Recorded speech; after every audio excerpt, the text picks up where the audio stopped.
EPFO ఎగ్జామ్‌కి సంబంధించి చాలామంది నన్ను మెసేజ్ చేస్తున్న ఫస్ట్ క్వెషన్ మీ అందరిని ఇబ్బంది పెడుతుంది. ఇప్పుడు నేను ప్రిపరేషన్ స్టార్ట్ చేస్తే నేను కంప్లీట్ చేయగలనా? క్వెషన్ నంబర్ 2 సార్ 50% సిలబస్ అయింది. కొంతమంది సార్ సిలబస్ కంప్లీట్ అయినట్టే అనిపిస్తా ఉంది. ఎంసీక్యూస్ చేస్తుంటే సాల్వ్ అవ్వట్లేదు. సిలబస్ కంప్లీట్ అవ్వలేదేమో. నేను చదివిన సబ్జెక్టు కంప్లీట్ అయినట్టు నాకు అనిపించట్లేదు. అందరికి సింపుల్ క్వెషన్, సింపుల్ ఆన్సర్ నేను మీకు ఈరోజు ఇవ్వబోతున్నాను. 2012 నుంచి 2023 వరకు సబ్జెక్ట్స్ అన్నిటినీ, పేపర్స్ అన్నిటినీ ఈపీఎఫ్ఓకి సంబంధించి అనలైజ్ చేసి నేను మీకు ఈరోజు ఈ వీడియో ఇవ్వబోతున్నాను. టాప్ 5 కాంపోనెంట్స్ ఈరోజు నేను మీకు చెప్పబోతున్నాను. ఏంటి టాప్ 5 కాంపోనెంట్స్? ఇప్పుడే ప్రిపరేషన్ మొదలు పెట్టాను, అప్లికబుల్ అవుతుంది. లేదా ఎంసీక్యూ సాల్వ్ చేస్తున్నాను, నాకు అర్థం కావట్లేదు, మార్క్స్ తక్కువ వస్తున్నాయి, ఎలా ప్రిపేర్ అవ్వాలి? అప్లికబుల్ అవుతుంది. ఓకే, ఉన్న 10 to 12 కాంపోనెంట్స్ ఏవైతే ఉన్నాయో అందులో టాప్ 5 కాంపోనెంట్స్. 10 to 12 కాంపోనెంట్స్ అంటే పాలిటీ ఉంది, మీకు హిస్టరీ ఉంది, దాని తర్వాత physics, biology, chemistry, accounts, labour laws, ఇలా మాట్లాడుకుంటూ వెళ్తే 12కు పైగా కాంపోనెంట్స్ ఉన్నాయి. టాప్ 5 కాంపోనెంట్స్, ఆ కాంపోనెంట్స్లో ఏమేమి చదవాలి, ఎక్కడి నుంచి ఫ్రీ రిసోర్సెస్ తీసుకోవాలి, ఈ తక్కువ సమయంలో ఆ కాంపోనెంట్స్ని ఎలా కవర్ చేయాలి అనేది క్లియర్గా ఈ వీడియోలో చెప్పబోతున్నాను. Let's begin our video. Welcome to Sky Academy. So 5 components చూసుకున్నాం అనుకుంటే ఫస్ట్ మీకు జనరల్ ఇంగ్లీషు, దాని తర్వాత quant reasoning, accountancy, IR, computer knowledge. Okay, ఇవి ఎలా ప్రిపేర్ అవ్వాలి, తక్కువ సమయంలో దీన్ని ఎలా కవర్ చేయాలి? నార్మల్గా ఎవరైనా ఈపీఎఫ్ఓకి ప్రిపేర్ చేసేటప్పుడు అందరూ వెతికే సబ్జెక్ట్ ఏందయ్యా అంటే అకౌంట్స్, లేబర్ లాస్. దీంతోనే మొదలు పెడతారు. అరే బాబు, అకౌంట్స్, లేబర్ లాస్ కలిపి 30 మార్కులు వస్తూ ఉంటే ఓన్లీ జనరల్ ఇంగ్లీష్ నుంచి నీకు 20 మార్కులు వస్తున్నాయి. చూసుకో, చాలా ఇంపార్టెంట్ జనరల్ ఇంగ్లీషు. అండ్ ఒక రోజు, 2 రోజులు, ఒక వారం, 10 రోజులు చదివితే నీకు అకౌంటెన్సీ, లేబర్ లాస్ అవుతుంది. ఇంగ్లీష్ అలాంటి సబ్జెక్ట్ కాదు. డైలీ ప్రాక్టీస్ కావాలి. ఏమేమి చదవాలి, ఎలా చదవాలి చెప్తాను నెక్స్ట్ స్లైడ్స్లో. కంప్యూటర్ నాలెడ్జ్ చాలా సింపుల్గా అయిపోతుంది. ఒక 6 నుంచి 7 రోజులు నువ్వు గట్టిగా చదివావు అనుకుంటే నీకు క్వశ్చన్ బయట వెళ్ళదు. లో హ్యాంగింగ్ ఫ్రూట్ ఇది. మొదలు పెట్టాల్సింది అసలు ప్రిపరేషన్ జనరల్ ఇంగ్లీషు, కంప్యూటర్ నాలెడ్జ్తో. కానీ మనం ఏం చేస్తున్నాము అంటే ఫస్ట్ మనం అకౌంటెన్సీ, లేబర్ లాస్ దగ్గరికి వెళ్ళిపోతున్నాం. మంచిదే, కరెక్టే. మీకు భయం ఉంది, ఈ సబ్జెక్ట్స్ కొత్త సబ్జెక్ట్స్ కాబట్టి టైం ఎక్కువ పడతాయని చెప్పి మీరు అనుకుంటున్నారు. కానీ మంచిగా మెమరీ హింట్స్ మీరు చదవగలిగితే సింపుల్గా అయిపోతుంది. కంప్యూటర్ నాలెడ్జ్ ఎలా చదవాలి? ఏం లేదు, మీకు కంప్యూటర్ నాలెడ్జ్కి సంబంధించి 3 కాంపోనెంట్స్ని కాన్సన్ట్రేషన్ పెట్టుకో. 3 components. First component mini short cuts ఏవైతే ఉన్నాయో ఆ షార్ట్ కట్స్ ఈజీగా గుర్తుపెట్టుకోవడానికి ట్రై చేయి. రెండోది, నీకు ఏవేవైతే కంప్యూటర్ సంబంధించి ప్రాసెసెస్ కానీ, కంప్యూటర్ జనరేషన్స్ కానీ ఏవైతే ఉన్నాయో, ఫస్ట్ జనరేషన్, సెకండ్ జనరేషన్, ఏవైతే జనరేషన్ నుంచి అభివృద్ధి చెందిందో ఆ జనరేషన్స్ చూసుకో. అడుగుతున్నాడు ఇవే క్వశ్చన్స్. 3వ కాంపోనెంట్ హార్డ్వేర్ గురించి కొద్దిగా లైట్గా బ్రషప్ చేసుకో. లాంగ్వేజ్లు, సీలు, జావాలు ఇవన్నీ కావు మీకు కావాల్సింది. ఓకేనా? సో ఇవే మిమ్మల్ని అడుగుతున్నాడు కంప్యూటర్లో. ఒక పారాగ్రాఫ్ టైప్ చేస్తున్నావు, మధ్యలో డేట్ని ఇన్సర్ట్ చేయాలి, టైంని ఇన్సర్ట్ చేయాలి. ఎలా ఇన్సర్ట్ చేస్తావు? ఏ షార్ట్ కట్ కీ వాడతావు? టైం ఎలా రాస్తావు నువ్వు? 9:50. ఇలానే కదా రాసేది. టైం ఎంత అయింది సార్? 9:50 అయింది. 9:50 ఎలా గుర్తుపెట్టుకుంటావు? ఇక్కడ చూసుకున్నావు అనుకుంటే కాలమే కదా రాసేది నువ్వు. 9:50 ఇలానే కదా నువ్వు టైంని రాసేది. ఈ కాలమే నీ షార్ట్ కట్. కంట్రోల్ షిఫ్ట్ పట్టుకొని సెమీ కాలన్ వేసేయి, అదే నీ షార్ట్ కట్ అవుతుంది. పారాగ్రాఫ్ టైప్ చేస్తూ కంట్రోల్ షిఫ్ట్ సెమీ కాలన్ వేసేయి, నీకు అక్కడ డేట్ ఇన్సర్ట్ అయిపోతుంది నీ ఎక్సెల్లో కానీ, వర్డ్ కానీ. ఇలానే మంచి ట్రిక్స్తో మన దగ్గర కోర్సెస్ అవైలబుల్గా ఉన్నాయి. యాప్ లింక్ డిస్క్రిప్షన్లో ఇస్తాను ఈపీఎఫ్ఓకి సంబంధించి. అలానే మీరు లేబర్ లాస్ చూసుకున్నారనుకుంటే ఫ్యాటల్ యాక్సిడెంట్ యాక్ట్ ఎప్పుడు ఎనాక్ట్ అయింది సార్? ఎప్పుడు ఫోర్స్లో వచ్చింది? 1855. ఎలా గుర్తుపెట్టుకుంటాం? 1856, 1892 ఇలా ఇచ్చేస్తాడు. ఏం లేదు, యాక్సిడెంట్ అనే పదం చూడు. ఎవడైనా గుద్దితే నేను గట్టిగా వచ్చి యాక్సిడెంట్ అవుతుందా? 2 సార్లు గుద్దితే ఇంకా గట్టిగా యాక్సిడెంట్ అవుతుంది. గుద్దటం అంటే ఏంటి? పంచ్.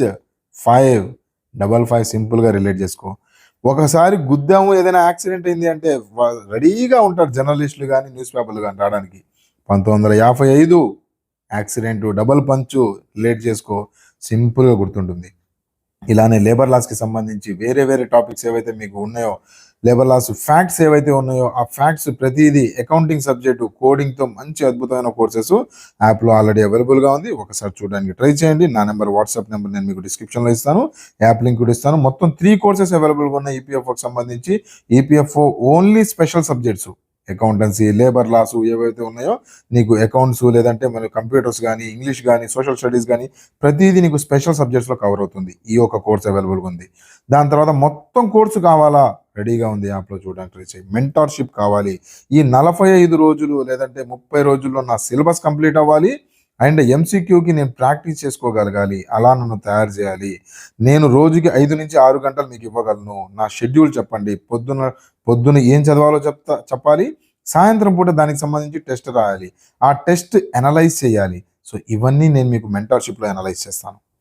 మార్నింగ్ నా దగ్గర నుంచి షెడ్యూల్ వస్తుంది, మధ్యాహ్నం మీ దగ్గర నుంచి ఫాలోఅప్ జరుగుతుంది, సాయంత్రం నేను మీకు through viva or through MCQ బేస్లో ఈరోజు చదివింది నేను డిస్కస్ చేస్తాను. అండ్ మీ వచ్చిన ప్రతి డౌట్ నేను నా వాట్సాప్ నెంబర్ నేను మీకు ఇస్తాను, నేను నా గ్రూప్లో యాడ్ చేసుకొని నేను మీకు కనెక్ట్లో ఉంటాను. మీకు మీరు చదివేటప్పుడు ప్రతి డౌట్ 24 గంటలు నేను మీకు అవైలబుల్లో. మీరు ఎప్పుడైతే డౌట్ అడుగుతాడో అప్పుడే నా దగ్గర నుంచి వాట్సాప్ మెసేజ్, వాయిస్ మెసేజ్ వచ్చేస్తుంది. దానికి రిప్లైగా కాల్ చేసుకోవచ్చు. దానికి సంబంధించి క్లియర్ డీటెయిల్స్ నేను మీకు మెంటర్షిప్ వీడియో కింద డిస్క్రిప్షన్లో ఇస్తాను, ఒకసారి చూడడానికి ట్రై చేయండి. ఓకే, సో మనకు పీడిఎఫ్ సంబంధించి పీడిఎఫ్లు కూడా అవైలబుల్గా ఉంటాయి యాప్లో. కోర్సులోనే మంచి పీడిఎఫ్స్ మనకి 4 టైప్ ఆఫ్ పీడిఎఫ్స్ ఉంటాయి, మైండ్ మ్యాప్స్తో లేదంటే ప్రింటబుల్ ఫార్మాట్లో, దాని తర్వాత మీకు రిటర్న్ డాక్యుమెంట్ లేదంటే మీకు టేబులర్ ఫార్మాట్, ఎలా మీకు చదువుకోవాలి అనే కంఫర్ట్ ఉంటే ఆ రకంగా మీరు చదువుకోవచ్చు. యాప్ లింక్ డిస్క్రిప్షన్ ఇస్తాను, చూడడానికి ట్రై చేయండి. ఓకేనా, నెక్స్ట్ మనం కంప్యూటర్ సంబంధించి స్ట్రాటజీ మాట్లాడుకున్నాం అనుకుంటే ఫస్ట్ క్వాంటెంట్ రీజనింగ్ సంబంధించి స్ట్రాటజీ మాట్లాడుకుంటే, క్వాంటెంట్ రీజనింగ్ యాజ్ యూజువల్ మీకు ప్రాక్టీస్ కావాలి. ప్రాక్టీస్. ఆల్రెడీ మీరు క్వాంటెంట్ రీజనింగ్ చదివితే ఓకే, లేదంటే క్వాంటెంట్ రీజనింగ్ సపరేట్ వీడియో ఒకటి చేసి ఇచ్చాను, ఏ టాపిక్స్ హై ఈల్డ్, ఏవి చదవాలి ఏవి చదవకూడదు, ఏవి వదిలేయాలి అనేది. రీజనింగ్ చాలా ఈజీగా వస్తుంది ఈ పేపర్లో, హార్డ్గా కనిపించదు. అట్ ద సేమ్ టైం క్వాంటికి సంబంధించి అడ్వాన్స్డ్ మ్యాథ్స్ కొద్దిగా లోపలికి వెళ్ళే ఛాన్సెస్ ఉన్నాయి, కానీ నార్మల్ మ్యాథ్స్, నార్మల్గా ఏవైతే క్వాంట్ ఏదైతే టాపిక్స్ ఉన్నాయో మీ రేషియోస్ కానీ పర్సంటేజెస్ కానీ పై లెవెల్లోనే మీకు క్వశ్చన్స్ కనిపిస్తూ ఉంటాయి. యూపీఎస్సి ప్రిలిమ్స్కి ఏవైతే మీకు కావాలో, ప్రిలిమ్స్కి ఎంత సబ్జెక్ట్ నీకు కావాలో అంతవరకు వెళ్ళు. నీ గ్రూప్ 2కి, గ్రూప్ 1కి, లేదంటే నీ ఎస్ఎస్సి మెయిన్స్కి, లేదంటే ఇలా ఏవైతే మెయిన్ సబ్జెక్ట్స్ ఇలా ప్రిపేర్ అవుతూ ఉంటావో వాటికి ఉన్న సబ్జెక్ట్ లెవెల్ సరిపోతుంది. ఓకేనా, కొద్దిగా నువ్వు ప్రాక్టీస్ చేయగలిగితే క్వాంటెంట్ రీజనింగ్ సింపుల్గా ట్యాకిల్ చేయొచ్చు. ఇందులో నుంచి 80% మార్క్స్ నువ్వు సింపుల్గా తీసుకుని వచ్చేయచ్చు. అదేవిధంగా మనం చూసుకున్నాం అనుకుంటే accountancy and IR and labour loss చాలా సింపుల్. నేను మీకు దగ్గరగా ఒక 30 నుంచి 40 గంటల కోర్స్ ఒకటి చేసి ఇచ్చాను అకౌంటెన్సీ సంబంధించి అండ్ లేబర్ లాస్కి సంబంధించి. ఇవి చూడండి, ఒక 3 నుంచి 4 రోజులు వరుసగా వీడియోస్ చూడండి. వీడియోస్ చూసిన తర్వాత మళ్ళీ నెక్స్ట్ మళ్ళీ ఒక్కొక్క వీడియో చూసుకుంటూ ఎంసీక్యూ ప్రాక్టీస్ చేసుకుంటూ వెళ్ళిపోండి. ఫస్ట్ మొత్తం వీడియోస్ చూసేస్తారు, దాని తర్వాత ఒక్కొక్క రోజు 3 నుంచి 4 వీడియోలు తీసుకుంటారు, చూడటం ఎంసీక్యూ ప్రాక్టీస్ చేసుకుంటాం. మనకి మంచి మెమరీస్ ఉంటాయి కాబట్టి మీరు మళ్ళీ రివిజన్ చేయవసరం లేదు, చూడటం ఎంసీక్యూ ప్రాక్టీస్ చేసుకోండి, చూడటం ఎంసీక్యూ. ఈ రకంగా మీరు చదవగలిగితే సింపుల్గా కంప్లీట్ చేసేవచ్చు. మనకు పిహెచ్డి లెవెల్లో అవసరం లేదు. మనకు కావాల్సింది ఏందయ్యా అంటే ఎగ్జామ్ క్వాలిఫై అవ్వడం. మీరు ఏవైతే ఎంట్రీస్ గట్రా ఏవైతే మీరు చూస్తూ వెళ్తారో, ఏ ఎంట్రీ ఎటు వేయాలి అనేది తెలిస్తే చాలు. నువ్వు టేబుల్ మొత్తం వేసి ఎటు క్రెడిట్లు వేయాలి, ఎటు డెబిట్లు వేయాలి, టోటల్ మ్యాచ్ అవుతున్నాయా లేవా, ఇవన్నీ అవసరం లేదు. ఓకే, నీకు కావాల్సింది ఏ ఎంట్రీ ఎటు పడుతుంది, క్రెడిట్లో పడుతుందా డెబిట్లో పడుతుందా, ఏదైనా క్యాష్ వచ్చింది డెబిట్లో పడుతుందా క్రెడిట్లో పడుతుందా, ఇవే నీకు కావాల్సింది. ఓకేనా, ఎస్. నెక్స్ట్ చూసుకున్నాం అనుకుంటే మనకి ఎగ్జామినేషన్ సంబంధించి ఇప్పుడు నువ్వు కవర్ చేయాలి అనుకుంటే 11th and 12th ఎన్సీఆర్టీస్ ఏవైతే ఉన్నాయో అందులో మేజర్గా నేను నీకు అకౌంటెన్సీ ఏం ప్రిపేర్ అవ్వాలి, ఏం వదలాలి అనే టాపిక్ కోర్సు ఆల్రెడీ వీడియో చేసి ఇచ్చాను.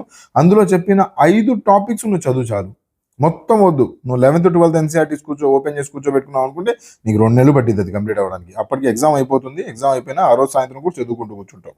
ఓకేనా, కాదు. సో చూడాల్సింది ఏందయ్యా అంటే ఈ 5 టాపిక్స్ ఏవైతే చెప్పానో అవి చూడడానికి ట్రై చేయండి. ఓకేనా, అండ్ అకౌంటింగ్ స్టాండర్డ్స్ ఏవైతే ఉన్నాయో మొత్తం క్లియర్గా చూసుకోండి. అకౌంటింగ్ స్టాండర్డ్స్ ఎలా ఉన్నాయి, ప్రిన్సిపల్స్, కన్వెన్షన్స్ నేను మీకు చేసి ఇచ్చాను అకౌంటెన్సీకి సంబంధించి క్లియర్ వీడియో.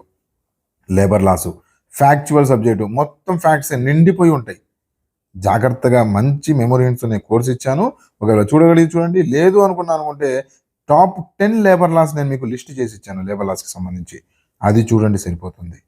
ఓకేనా, నెక్స్ట్ మీరు లేబర్ లాస్కి సంబంధించి అండ్ ఇండస్ట్రియల్ అండ్ సోషల్ సెక్యూరిటీకి సంబంధించి, social security latest government schemes important. Government స్కీమ్లో కూడా ఆ స్కీమ్ ఉద్దేశం ఏంటి అనేది చూడడానికి ట్రై చేయండి. మిగతా ఎక్కువ చూడకండి, లేబర్ లాస్లో ఉద్దేశం ఏంటి, ఎవరికి ఉపయోగపడుతుంది అనేది చూడండి. సరే, అయిపోయింది సార్, 5 కాంపోనెంట్స్ గురించి క్లియర్గా మాట్లాడుకున్నాము. ఇప్పుడు కావాల్సింది ఏందయ్యా అంటే కొద్దిగా దాన్ని ఒక లేయర్ కేక్ రెడీ చేసావు కదా, పైన మంచి క్రీమ్ లేయర్ ఒక్కటి వేస్తే చాలు నువ్వు క్వాలిఫై అయిపోతావు. ఆల్రెడీ 75 మార్కులకి నీకు కావాల్సింది 60, 75 మార్కులకి నువ్వు ప్రిపేర్ అయ్యావు.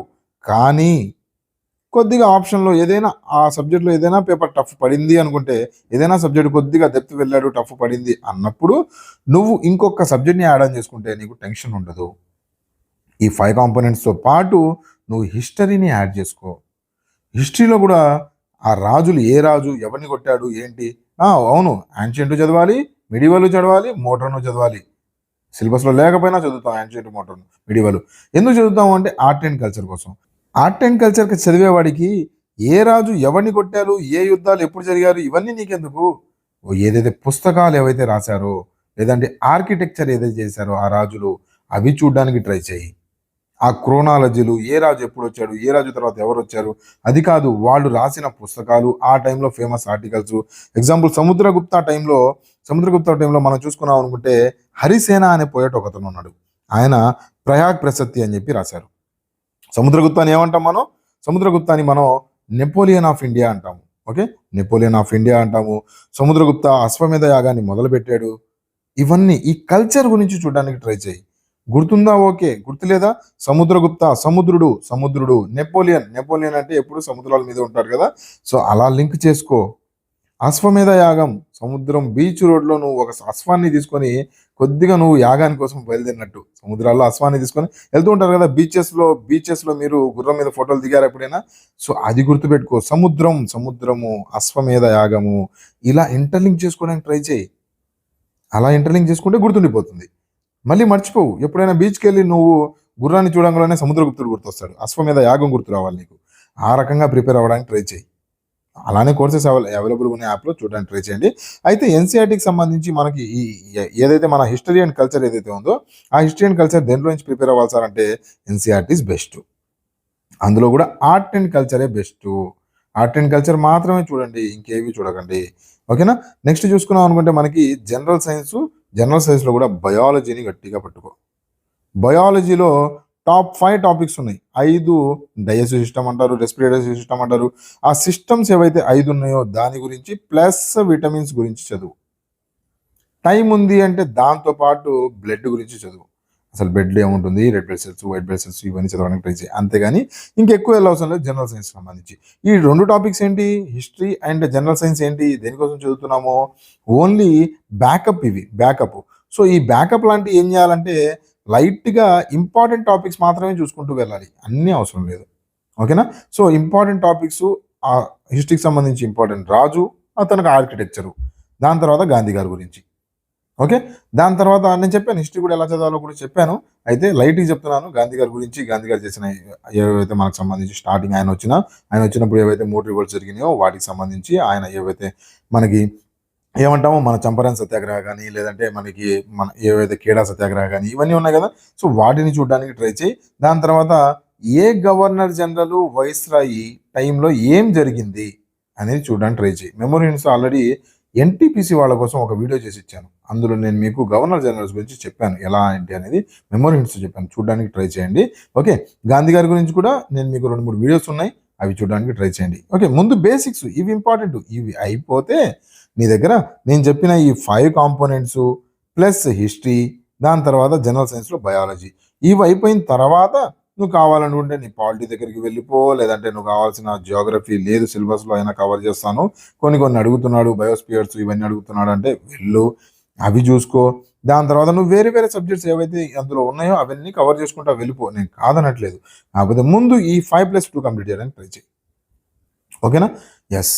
సో ప్రిపరేషన్ స్ట్రాటజీని మార్చు.